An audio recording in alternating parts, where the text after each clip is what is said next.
ug dinhi ning atong tulumanon. Inyong masayran ang kamaturan kay sa kamaturan.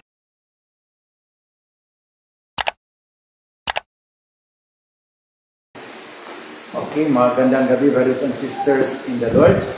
Nandito ngayon ang ating episode with Brother Jared. Hello, Brother Jared. Magandang gabi po. Magandang gabi po sa inyo mga kapatid. Pati kay Bro Noydora. Brother Mago, dito ka sa gitna bro. Para makita ang kagustuhan mo. So, nandito tayo ngayon sa Immaculate Conception Parish, Samdan, Baguio City. Ang ating parish priest si Father Rubli. Magandang gabi po. Mag-igit muna itong mga bros. Brother Mago. Si Brother Mago ay isang iglesia ni Cristo, no? Handog po. Handog at ngayon ay isa ng Katoliko. Mago? Okay lang ba kayo sa pagdating mo sa Baguio, Brother Mago? Hindi ka ba nagsisisi?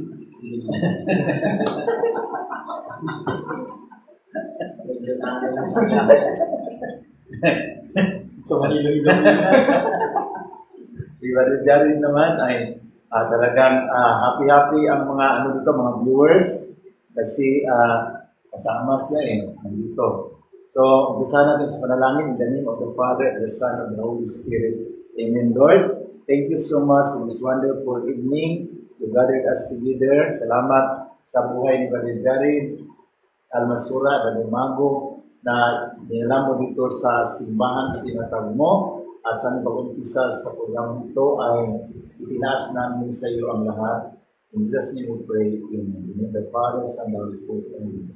So, Brother Jared, ano ba po yung natin, mga pag-usapan natin ngayon, yung mga excitement natin. So, kahapon, binigyan si Brother Isaac isang born-again evangelist, preacher, and yung binigyan siya, patuloy siya, umiiyak kasi siya, umiiyak kasi yung, basta kasi hindi Katoliko ang binigyan, umiiyak yung mga kapatid kasi tinaway kasi nila si Mama Luli.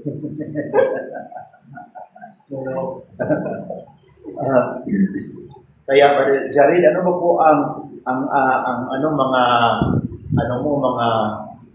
nakita mo na katotohanan ng simbahan Katoliko, bakit nagpasya kayo ng desisyon para marinig natin sa ating mga viewers dito sa YouTube at Facebook. Pakinggan natin si Brother Jared, mga kapatid, palapakan mo na.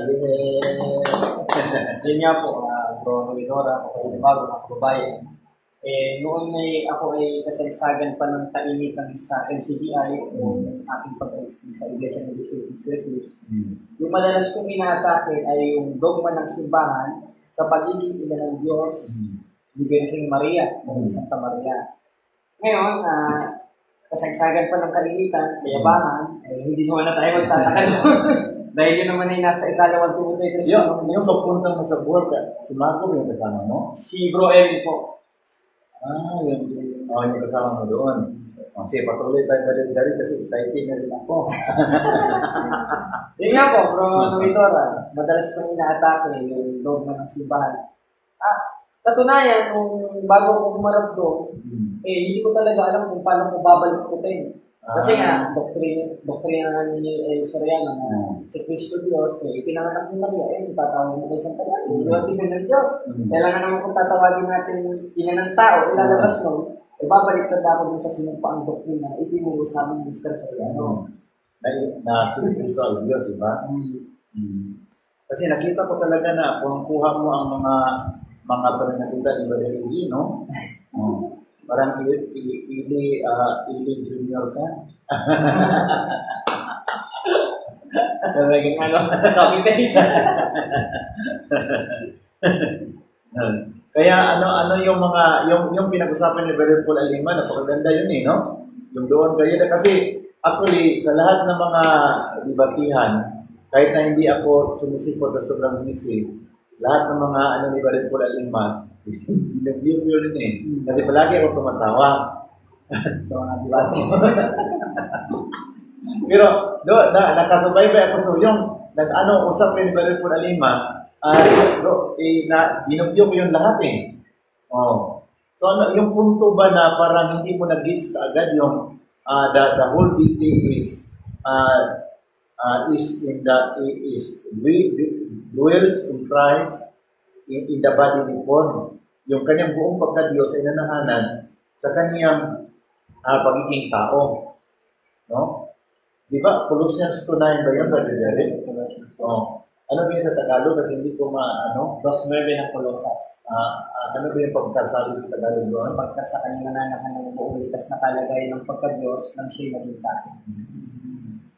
Yun, bro, hindi ko agad naunawaan yun kasi paliwanag ko yung private interpretation ko yun. Yung pinanganak ko, yung tao lang, pero hindi ko agad. So pala, nananahan ng siya'y maging tao. Kaya talagang napahiya tayo. Kaya you try to sa argument na malusutan mo si Brother Paul, mas lalong naiipit kayo, Brother Jared, no? Ayun ako. Oo. Lalo na process ang Malaysia. Talagang matindi. Kasi gusto mo lusutan kasi mahirap yun na ang pagka-Diyos ay nanahanan sa pagka in the whole bodily form of Christ. Din siya lumabas sa sinapupunan ng Mama Mary. So it's fitting to call Mama Mary Mother of God. Kasi ang lumabas is God, di ba? Tulad ngayon, ang pagpanganak niya, ang lumabas sa kanya sinapupunan, nagiging barangay kapitan, di ba? So inay siya ng kapitan, di ba? Ang lumabas, nagiging pulis. So inay siya ng pulis ba sa Mago, di ba? Ang lumabas, nagiging hold upper. Hindi siya ng hold upper. Alay.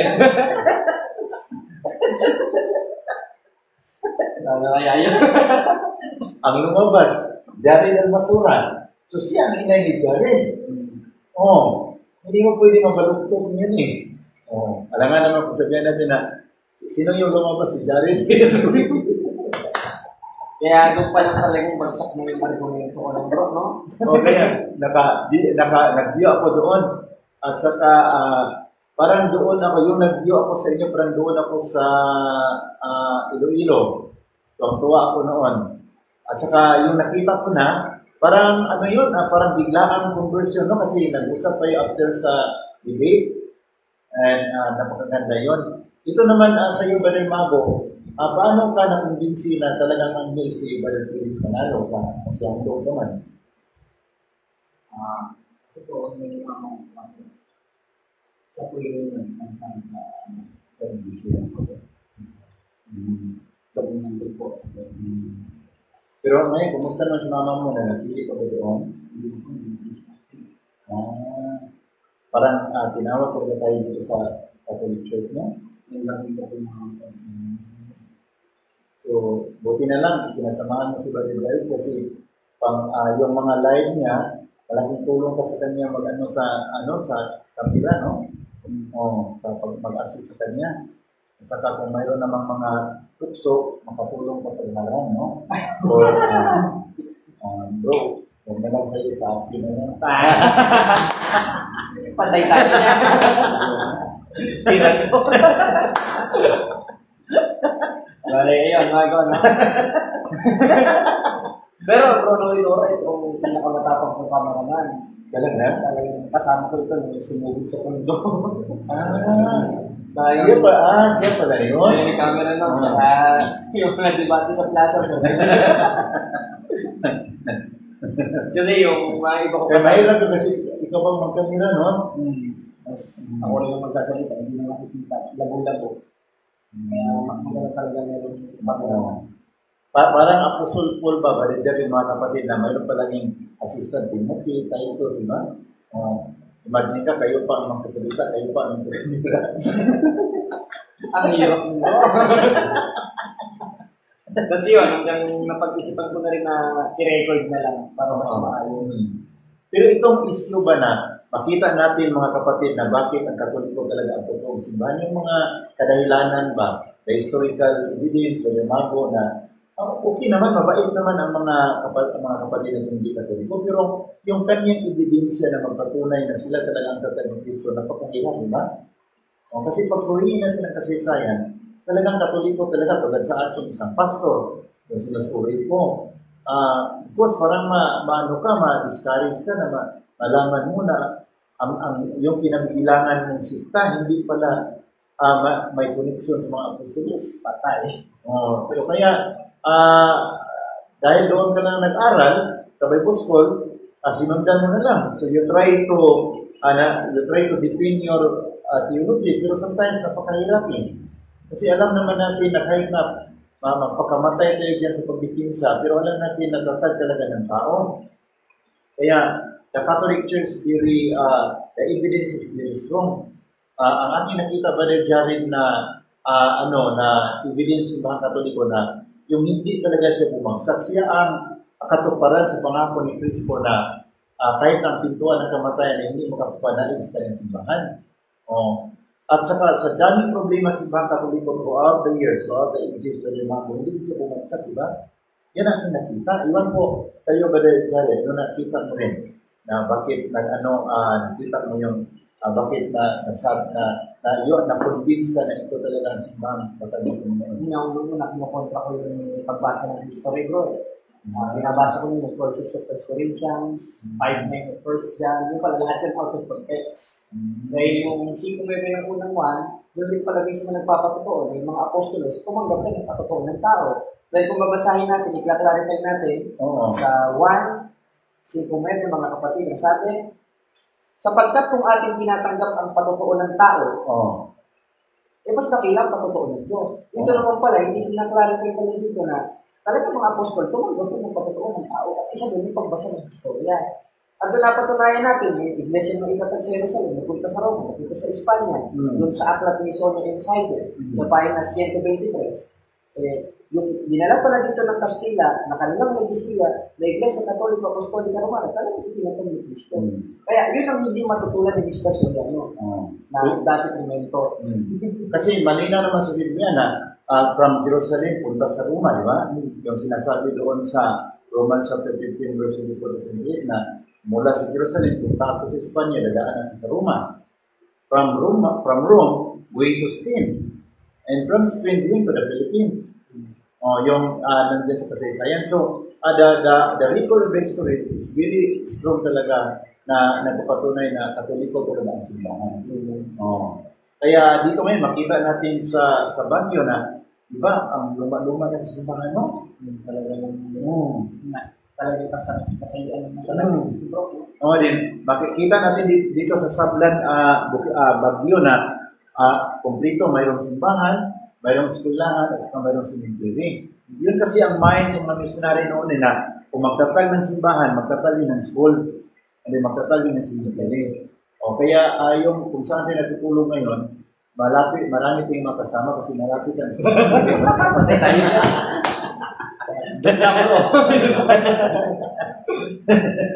Alam mo, kung ang kasama mo sila, mas safety ka pa ba rin mo? Kaysa bumay na sa biro ang kapitbahay mo, ibado ka rin. Wala naman sa iba ba?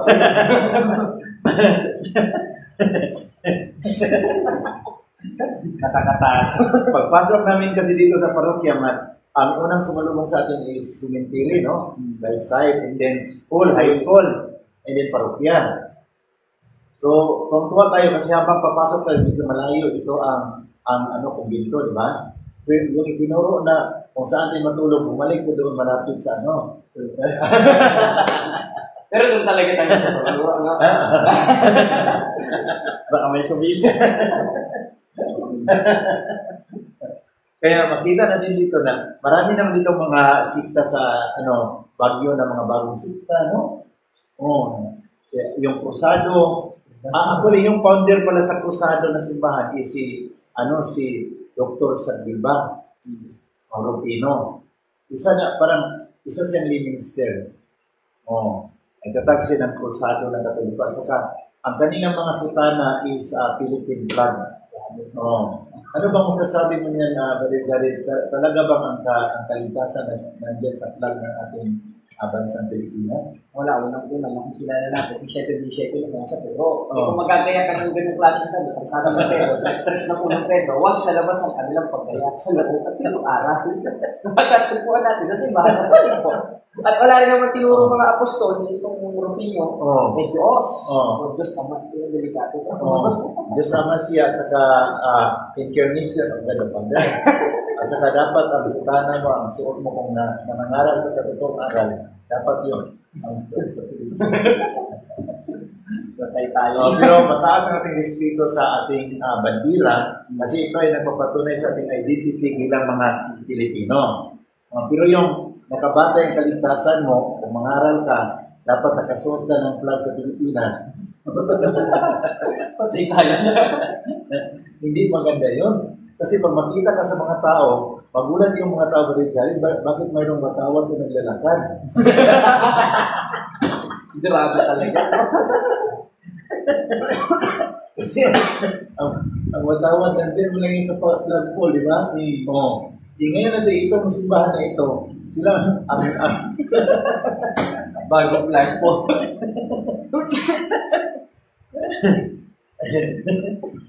Talagang so ngayon, tanongin ko kay Brother Jared, ano ang nakita mo, bakit na-realize ka na yung mga larawan sa Katoliko, mga holy images ay talagang biblical.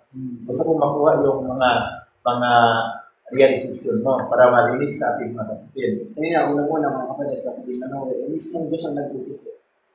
Yung mismo sa 3 ng ikalawang kronika sa SDO pinipinag ng hari at kasi di sino ko. Sinubing ay tuloy ng Visayas na ikinipog na sabi. Kaya kung tatanungin natin ang mga protestante, ito pang ginawa ng Diyos, o pinagawa ng Diyos na ilagay sa templo, kahit tulad ba itong nasa 25 sa Exodus na larawan, magkaparehas. Pero magkaiba sila. Dahil ang tinutukoy sa 25 sa isang Exodus na dati kong ginagamit, Igib, Excel, Lota Asek, Excel. Meaning, ang tinutukoy doon, sabi ko presenters doon, yung mga Diyos sa Israel. At kahit kayo, sa Santa Maria, hindi naman pwede mo yung Diyos dahil hindi naman natin sinasamba. Kaya na-realize ko na talagang bibitan. At kahit noon, yung protestante pa ako, kapatid na Noe, inahayaan ko na naman, sinasapawan ko talaga yung mga katolikong kanibati ko, pagbabasahin ko na, kaya ko dyan Kasi hindi ako ng buhay. Di ba, nakita mo na, mayroon tayong mga verse na iniiwasan noon. Buti na lang sa awa ng Diyos noon, hindi nalaman sa mga CFP yung mga verses, di ba? Kasi kung nalaman yun sa mga CFP, patay tayo. Patay tayo. I-skim nila natin mga kapatid. Kaya nung protestante ko bro iiwasan ko talagang basahin ng mga hindi yung mga impressions na ikalawang kronika. Dahil mismo naman si Mr. Soriano, wala namang explanation dito. Sa tagal kong nakinig sa kanya, sa tagal kong dumalo sa kanya, hindi sa wala akong nakita ng pinipang na kasi kung ang sundan natin ang katuyan ni Barilili na pag hindi nakasulat sa Biblia ay mali, no? Doon na pa nagtatanong, bakit siya naniwala sa apelido ng Soriano, hindi nakasulat sa Biblia? Patay tayo na. Ayun nga, kaya talagang mas lalo na apelido mo ang sulat. wala rin sa Biblia. Kaya mahirap talaga maniwala dito. Solas ko.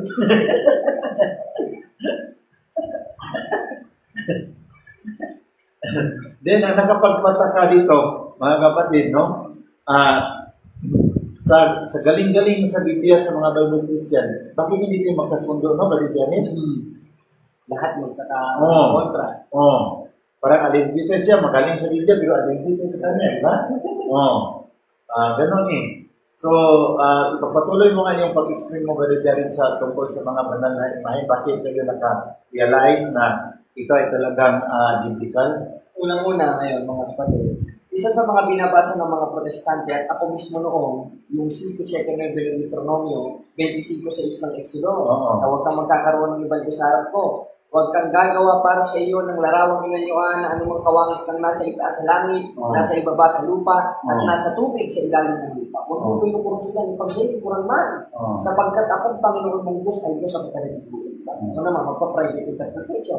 Ayan, pumapatukoy yan sa larawan ng mga Katoliko, kaya mga Diyos yan. Dili tunay na Diyos yan. Diyos yan. Ako naman, todo atake. Oh. Eh, nung nakita ko pinapaliwanag sa isang video ng CFD yung mga supported doon, na mismo gusto nagpagawa ng larawan, kailangan iwasan pa rin ito. Nag-search ako sa YouTube na meron ba ditong kinontra si Eli Soriano? Wala. Dahil mismo si Eli Soriano naman, hindi siya dito na andun mismo nagpagawa ng larawan. Sa bagay tipan, yun ang ipinatulong ng ating Panginoon Kristo sa 5:17 ng Mateo na ipinalagay sa mga templo kung saan nagkakatipon ng mga apostol araw-araw. 2:46 ng gawa. Kasi kung walang larawan kasi ang templo natin, parang budigan ng paday, no? Lalo na pag ano yung nakalagay. Kaya, yun noon ba din siya rin, makita natin pa, bakit kaya yung, una, yung realization ko noon, allergy ako kay Mama Mary. Oh. And yun na-discover ko sa Biblia na, ang una palang galit kay Mama Mary si Satanas. Oh. Ngayon, mga kapatid, si Satanas, no? Wala, hindi na dito makita natin si Satanas, tayo nagpatuloy sa kanyang misyon.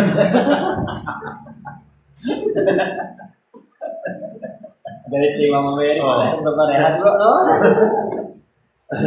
Kaya sa atin ngayon, parang nakakaawa ba, lalo na ang mga Katoliko natin makakataan na hindi nag-aral sa ating Catholic faith, na pumupunta sa ibang mga sita, nakakaawa talaga ba din dyan, no?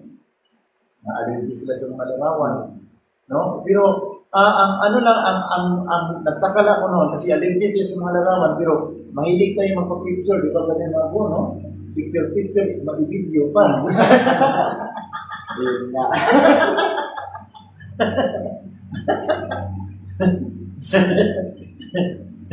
Kaya, yun, doon ako na hindi, allergic sa mga larawan ng mga santo, pero mahilig tayo mag-picture. So, yun ang aking actually, I'm so happy Brother Jared with your conversion in the Catholic Church na ginamit din isa si Brother Paul Aliman na kasangkapan. Para sa discussion na yun, ay talagang it was a really very direct to the point and it was a very wonderful day na nangyari sa iyo talaga, no? Kaya ang tanong ko ngayon, sa isip mo, handa mo bang ialay ang buhay mo pang sakripisyo para ipaglaban natin ang pinansimbahan ba din galing? Kaya bro, kaya lang nasa 2:12 ng Pilipos, nalubusin ang gawain ng sarili pagkakita sa pagkakataon. Kaya sinusugod na natin. Protestante, hindi tayo katatakot mamatay. Kaya naniniwala naman tayo, ayon kay Apostol Pablo, sa may 27 ng Hebreo, yung pamatay naman ng tao. Amen. Kaya kung kunin naman tayo, meron na tayo muna. Yung ating pananampalataya at napatunayan natin, tayo karapat lang sa kanyang patuloy at sapagkat yun nakapatuloy. Amen. Namatay tayo na naninilan sa katotohanan. So Lord, handa kami mamatay, pero huwag muna ngayon. Marami pang gagawin.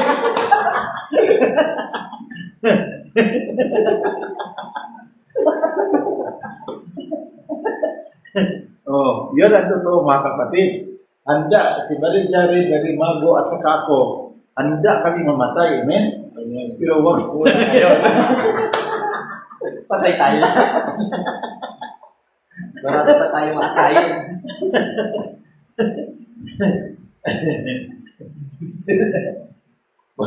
Sino gusto mapunta sa langit? Taas kamay. Sino gusto mamatay? Wala. Paano kayo makapunta sa langit? Hindi kayo mamamatay. Si Sir Ginny, at Dopan Bambliti, nandito na pa rin Jared, Sister Aurora, Sister Trixie. Ito, basahin natin. Basahin mo muna yung sa'yo, Brother Jared. Ayan. Kasi yung mga ano ni Brother Jared, bigyan natin ng time na babasahin muna niya. Tigil mo muna, bro. Tutumba. Ayan. Ayan, si Bro JB Garobo. Ayan ang kasama ko, bro. Hindi rin yan. Yung kasama mo yung ano kayo ni Brother Paul? Hindi? Hindi po. Yung sa ministry mo? I-recognize mo muna yung mga viewer mo kasi kawawa naman sila. Ayan mga kapatid, si Bro Roger, Bro Danny, Bro Ilinon Ronel. Kay Father Egay, nanonood ngayon. Father Igay. Father Egay, bro na we. Hello, Father. Magandang gabi. Tuwa kami dito kasi actually handa kaming mamatay para sa katotohanan. Pero wag muna ngayon. Ayan. Si Bro JB ito, hapit na hapit sa comment section Si Bro Roger.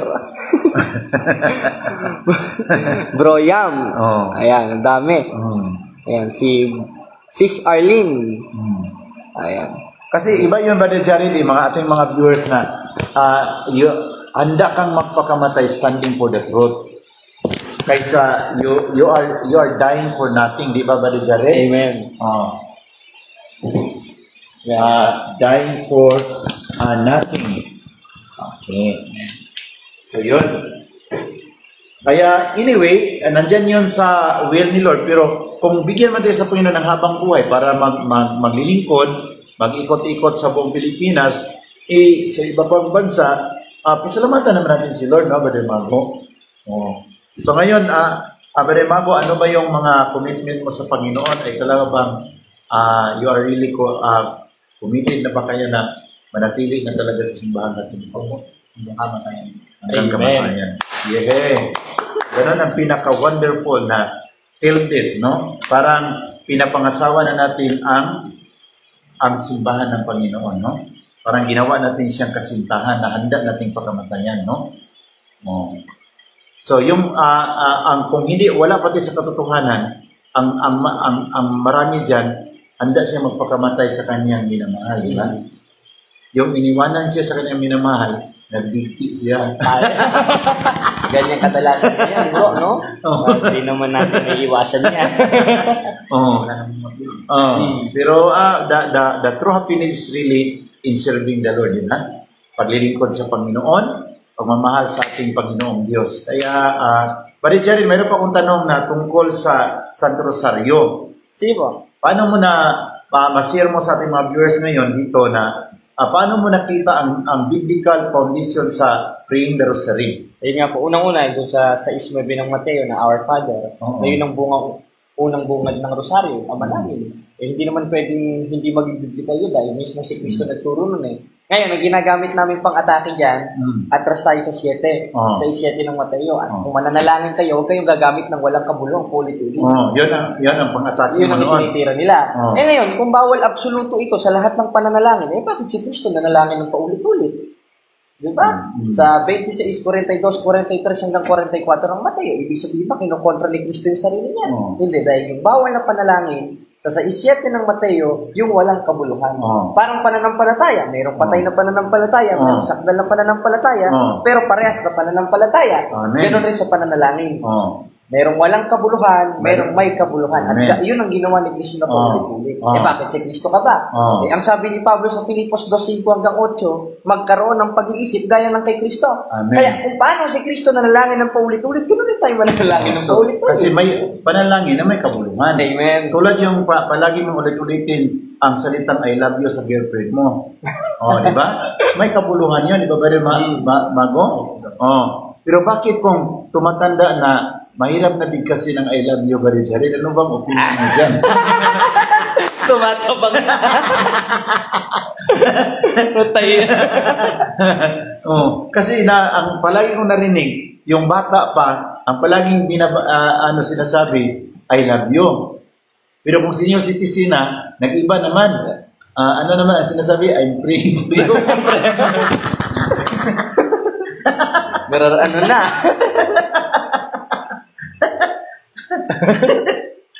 Yan, si Bro Ronald Alan Mendoza.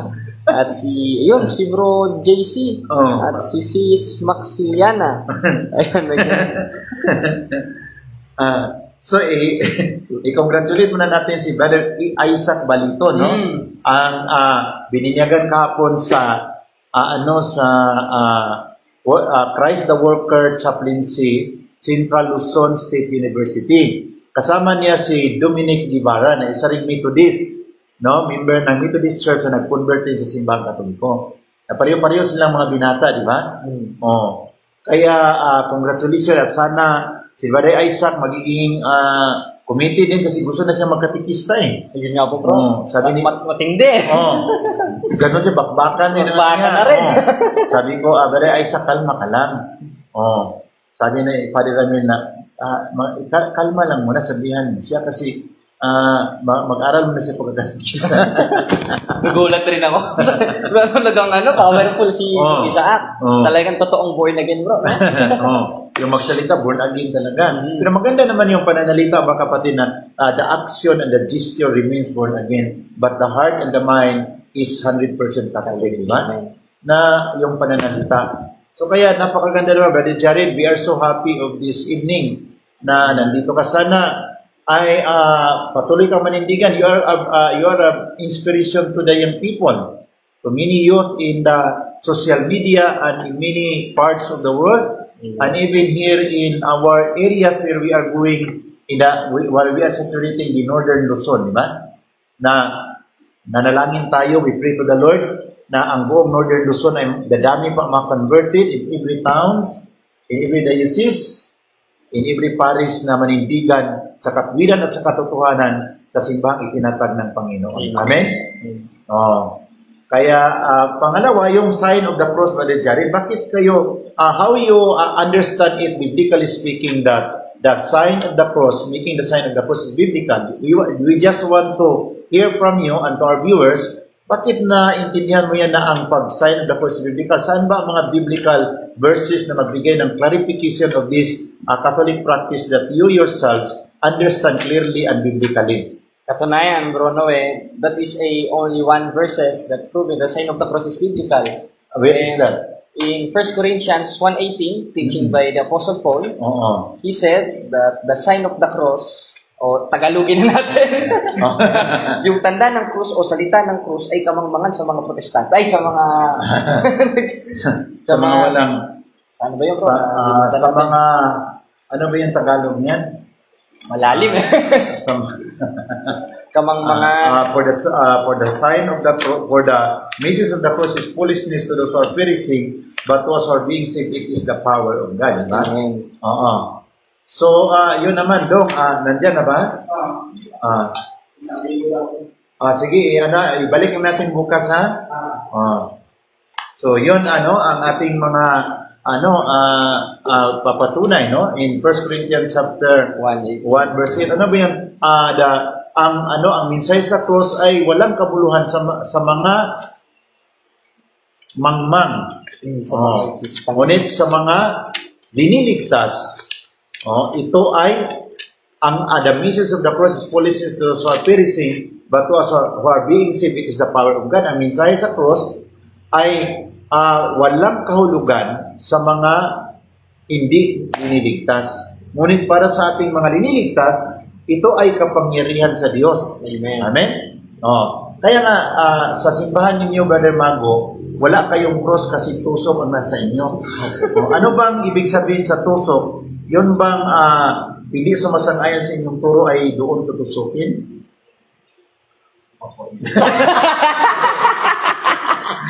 Atay tayo. Tutusukan. Patulog yun eh. Patulog. Si Brother Mago pa sobrang serious. Patusok talaga. Delikado yung Brother Mago. Alam mo, delikado yung Brother Jared. Barbecue. Ang kanto. Sakto yun.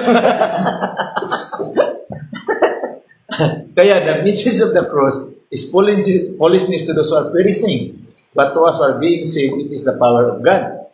Kaya nga, pag tulad sa ating mga liniligtas, ito ang kapangyarihan sa Diyos. Amen? Amen. Wag mo naman yung pangtusok ba rin magawa kasi natatakot. Alam po So, sabi ni Paul sa Philippians chapter 3 verse 17 to 18, sabi doon na marami ang mga namumuhay bilang kaaway sa cross ni Kristo. Many are living as enemy of the cross of Jesus. So that's why in Philippians chapter 3 verse 18 and 19, as what I have understood before, Brother Jared, sa pastor pa ako na yung kaaway sa cross, no? Nakarealize ako na delikado pala. Patay tayo. Kasi many are enemies of the cross of Christ. Kaya they are not anymore comfortable about the cross like what we wear, no? Akala ko walang cross ang gawin.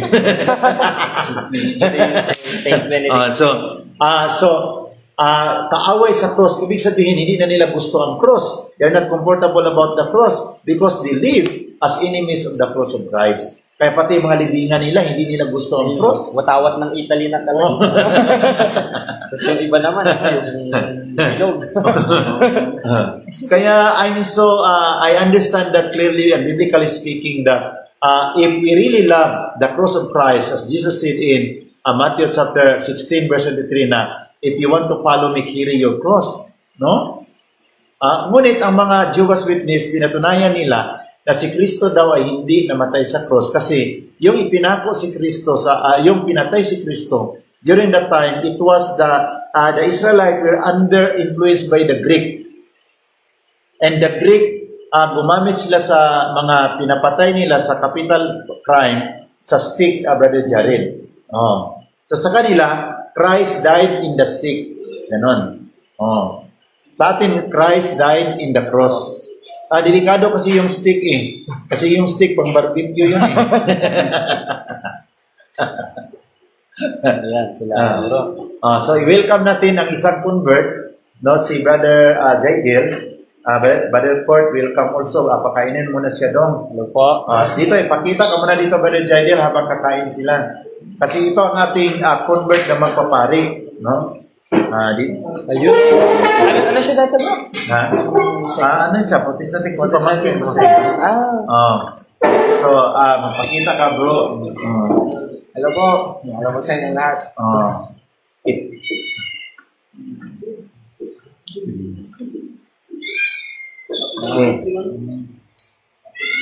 So, Brother Jaidil, move. Ano ba ang nag-udyok sa iyo na bilang isang Protestant, you decide to study in the priesthood? What inspired you to aspire to become a priest? Kausapin mo sila. Ano na-inspire sa iyo? Hello po sa inyong lahat. Magandang gabi po. And what inspires me para magpasok sa seminary is that galing sa Protestant is that namulat na ako na mag-serve sa simbahan. Noong bata pa kami yung handle ng yung juice, tapos yung Skyflakes din, dati ako, di ba? So, yun nga. Lumaki ako na mag-serve sa simbahan. Tapos, nung graduate na ako ng criminology, is na-inspired ako sa pamilya ko, lalo na kay uncle na nagsiserve din siya sa simbahan bilang converted pastor. So, gusto kong mag-contribute sa simbahan. And, kaya, I decided na, sinabayan ko si mama na papasok sa seminary para mag-study mag-study ng Bible, gano'n, and to become a priest. Kasi yan yung plano ko para makakontribute sa simbahan Katoliko. So, yung bininiyagan ka, anong taon during the time? Yung nabinyagan ko ako, uncle, it was March 2008. So, 8 years old po lang po ako. And, nung time na yun, nung nakita ko na yung pare, parang na-inspire ako na gusto kong maging ganito. So, nung nag-aaral ako, gusto kong yung damit ko parang pang seminar yan. Ganyan uncle. And hanggang college na, nandun pa rin yung desire na magpapare. Ngayon, graduate na ako. I want to pursue my desire na magpapare. Kaya, nandito ako ngayon sa Sablad. Nandito pala ako sa Sablad para sa aking vocation. Para makapag-discern kung will ba to ng Panginoon or will ko lang. Kasi mahirap papasok ng seminary pag will ko lang. It should be na also will ng Panginoon. Dapat plano din yung ng Panginoon para ma-align yung plano ng Panginoon at saka yung plano para maging successful. So, yun yung gusto ko. So, kaya, brothers and sisters, i-pray natin, Brother Jaidel, ang kaniyang vocation, no, na magiging by the help of God, na mapagpatuloy niya ang kaniyang desire to become a priest, and also Brother Jared, na batang-bata pa, no? 20 years old, Brother Jared, no? 19 pa, no? So, 19 pa, na sana itong kaniyang nangangapoy na puso na pagmamahal sa simbahan, sa ilang simbahan, at sa pag-ikot sa buong Pilipinas ay sa grasya ng Panginoon sa kanyang awa, magkapagpatuloy si Brother Jared. We are so happy about you, Brother Jared, no? Sa daming mga converted sa buong Pilipinas, ikaw ang usa sa, you are the one that also inspired the youth, no? So, Brother Jared, ako nga din, na-inspired din ako sa life ng Brother Jared, no? And kay Brother Mago, no, na nandito siya. Kahit dito si Brother Mago tahimik, pero pansamantala lang siya magsalita, pero ang sinasalita na handa rin siyang ialay ang kanyang buhay para sa inang simbahan. Amen? Sa ating ngayon, ang ating panawagan sa mga kapatid nating Katoliko, na mga bata pa, no, na ang totoo kasing kaligayahan nandiyan kay Lord. Amen? Hindi yung mga akala natin, ang kaligayahan natin nandiyan sa pag-aral sa magandang mga university. Maganda naman yon. Hindi yun masama. Pero kung ang nasa mind mo is to be happy, is to study in UST, in La Salle University, no? Our true happiness is in the Lord. Kaya sabi ng Catechism number 26 that the desire of God is written in the human heart because man is created by God and for God. Therefore, God never ceases to draw man to Himself. Only in God will man find the truth and happiness. Ang totoong kaligayahan nandyan sa Diyos. Kung lalaki ka, kung tinawag ka pagkapari, din sundin mo ang panawagan sa Panginoon. Kung tinawag ka na magiging may pamilya, mahalin mo asawa mo, mahalin mo ang mga anak mo. Amen? Amen. Kasi itong pangako sa kasal na I will love you forever. Maganda lang yun, mga kapatid, kung bata pa yung asawa mo, di ba? Bata pa, maganda yan.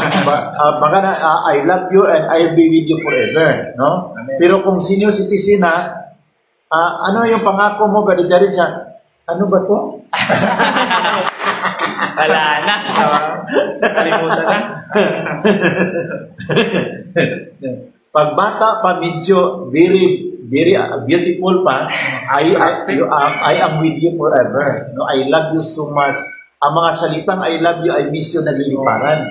No? Pero ngayon, ang pag sino citizen na marinig natin, I'm praying for you. Patay.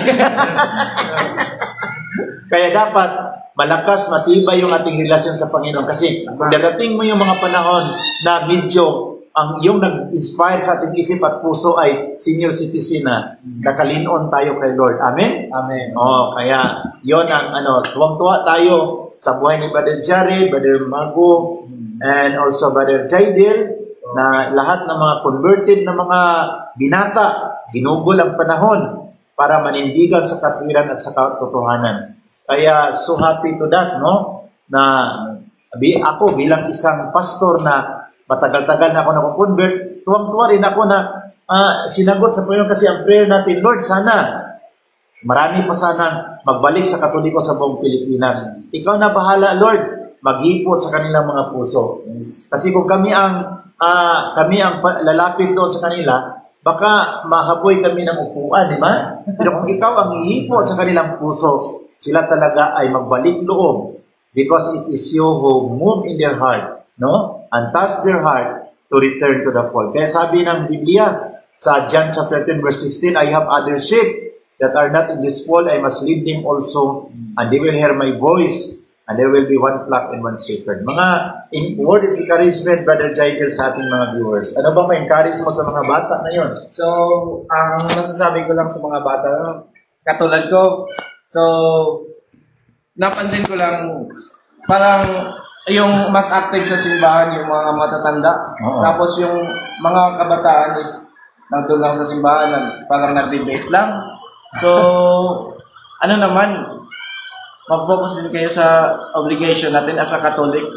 Mag-focus tayo, magsimba tayo. Ganyan. Hindi tayo magsimba lang para sa dahil kasama natin yung jowa natin. Hindi ganyan. And also, magbasa tayo ng Biblia.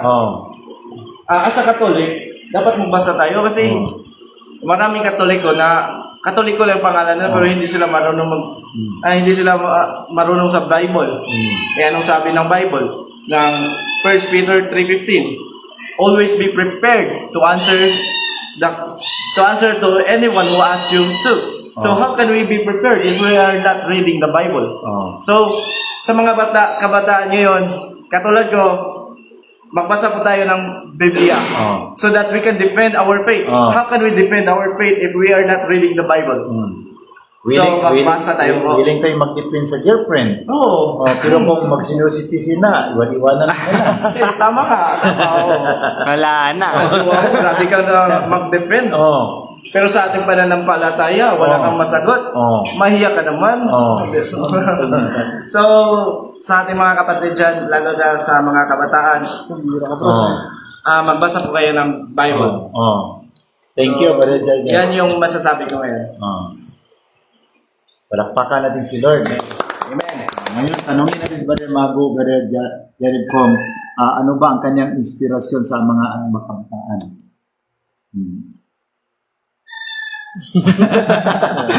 Word of encouragement. Okay, Brother Mago, ano bang mga maibigay mo na mga encouragement na sa ating mga kabataan ngayon na palaging inaakay sa ibang sikta? What is your word? Mangingat lang po. Magpapakay sa mga protestante. Magbasa din po sila ng Biblia. So, Brother Mago is a very silent companion of Brother Jared. Ang sabi niya na mag-ingat, no? At patuloy magbasa sa Biblia. Thank you, Brother Mago. So, pakinggan natin ang mga last word ni Brother Jared. Ating palakpakan ng Panginoon. Yes. What is your encouragement to our viewer? Yan mga kapatid, samahan nawa tayo ng Diyos. Sabi nga ni Pablo sa 3:15 ng unang Timoteo, ngunit kung ako'y magluwat ng mahabang panahon ay upang maalaman mo na kung paano sa mga tao na dapat ugaliin sa sambahayan ng Diyos. At isa sa dapat natin ugaliin, kung ano iniugali ni Kristo at inuugali ng mga apostoles. Isa doon, yung tumanggap ng kanyang banal na sakramento, gaya ng sakramento ng Eucharistia, 26:26 ng Mateo, sakramento ng reconciliasyon, 1:9 ng unang 1, 20:23 ng 1, at pagdalo sa banal na misa, kung pwedeng linggo, pwede pa araw-araw, 2:46 ng gawa, mas mabuti. 27 ng gawa, 10:25 ng Hebreo, na huwag ninyong pabayaan ng pagkakatipon gaya ng ugali ng iba. At pwede natin depensahan ng simbahan, depensahan natin. Dahil 2:10 ng Epeso, ikalawang Corintios 4:5, 1:13 ng Tito, 3:16 ng ikalawang Timoteo, ang mga banal na kasulatan na kinasihan ng Diyos mapapakinabangan sa pagtuturo, pagsasalat, pagsuway. Kaya magturo tayo, sumaway tayo, tumubad tayo. Dahil yan ang tutuloy natin. Kaya delikado Brother Jared, kung isa kang Katoliko, ngunit hindi ka na interesado na dipinsahan ang simbahang Katoliko. Saan ngayon ang totoong pagmamahal natin kay Lord? If you are a Catholic but kung hindi ka na interesado dipinsahan ang simbahang Katoliko, wag na kasi maligtas din sila. No? So sa atin, totoo yun na ang kaligtasan is para sa lahat. Sabi ng ating isang butihing kardinal. Ngunit, ang kaligtasan ay it demands our personal decision. Salvation is for all, but it demands our personal decision that we will decide what is right and what is the truth. Kasi paano yun na salvation is for all, but we decide what is not true? Diba?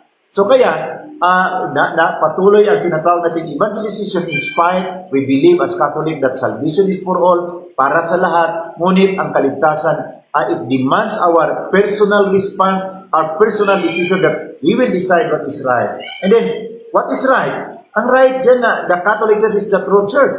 Then, what is not right? Yung mga magpamimber ka sa mga siktang tatag ng tao, that's not right. No? So, it demands our personal decision to decide what is right.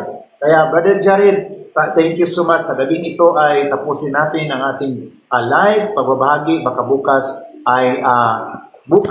ay talagang babalik tayo sa pag-live bago tayo mag-alis. In the name of the Father, of the Son, and the Holy Spirit. Amen. Panginoon, kami po ay nanalangin sa gabing ito at nagpasalamat sa gift of conversion na binigay mo sa amin kay Brother Mago, Brother Jared, and Brother Jaiden. We are so happy that you open our heart and mind and see the light of the truth, discovering that the Catholic Church is the true church founded by our Lord Jesus Christ. Alam namin na ito ay pinagkaloob mo sa amin. Sa daming mga nailigaw na nagiging kaanib sa iba't ibang mga sikta na tatag ng mga tao. Pero alam namin na pinahintulutan mo ito, Panginoon, para makita mo kung sino talaga ang para sa iyo at sino talaga ang hindi para sa iyo. Kaya sa gabing ito, Panginoon, nanalangin kami sa buong simbahan, led by Pope Leo at sa aming mga kaobispuhan na patuloy kami manindigan sa katwiran at katotohanan. Hindi kami matakot kasi ito ang sinasabi mo na go to the world and preach the gospel and baptizing them in the name of the Father and the Son, the Holy Spirit, and teaching them to observe everything that I have commanded you, and I will be with you always until the end of the world. Kaya sa buong Pilipinas, Panginoon, ay hipuin mo ang puso sa mga maraming Katoliko na natutulog na sana magiging sensitive kami sa mga panahong ito sa panlalamig sa karamihan naming mga kapatid sa pananampalataya. Natatayo kami at aming i-inspired ang mga kapatid naming hindi na nagsisimba upang kami ay sama-samang makakamit sa buhay ng walang hanggan. At sa aming pag-ikot sa buong Pilipinas, Panginoon, ingatan mo kami, ang iba pang mga convert pastor sa Luzon, Visayas at Mindanao na nag-iikot, inalay ang kanilang buhay, ang kanilang panahon para ibahagi paano nila nadiskubrihan ang kagandahan sa pananampalatayang Katoliko. Kaya sa gabing ito, Panginoon, nandito kami, iniwan namin ang aming mga pamilya, ang aming comfort zone para lang maibahagi namin gaano kaganda ang pananampalatayang Katoliko. Kaya sa aming mga kapatid ngayon na nanghihina, nanalamig, kami po ay nanalangin, Panginoon, na abutin mo sila sa iyong maawaing mga kamay at ipuin mo ang kailang puso at isip upang sisigla sila at magkaroon ng lakas na manindigan sa katotohanan at patuloy kang paglingkuran ng buong puso at pagmamahal hanggat sa katapusan ng aming buhay. Kaya sa lahat ng mga benefactor, Panginoon, na nagsakripisyo, na suportahan ang ministry ito, kahit na sa marami nilang mga pangangailangan,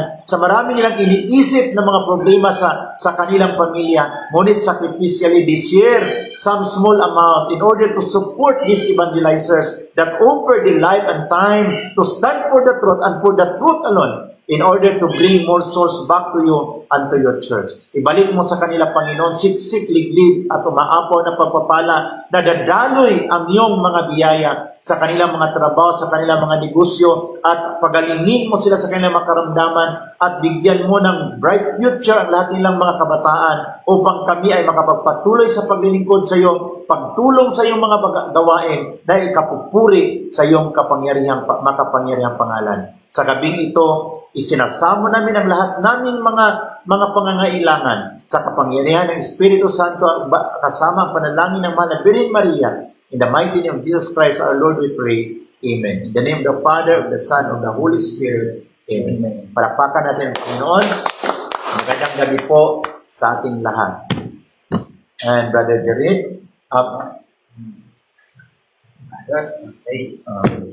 God bless. Bye-bye. Bye-bye. Bye. Ug inyo nang nabati ang mga kamatuoran dinhi ning atong tulumanon. Kay usay kamatuoran. Ako lang hinaot nga daghang kamog lakatunan. Daghang salamat.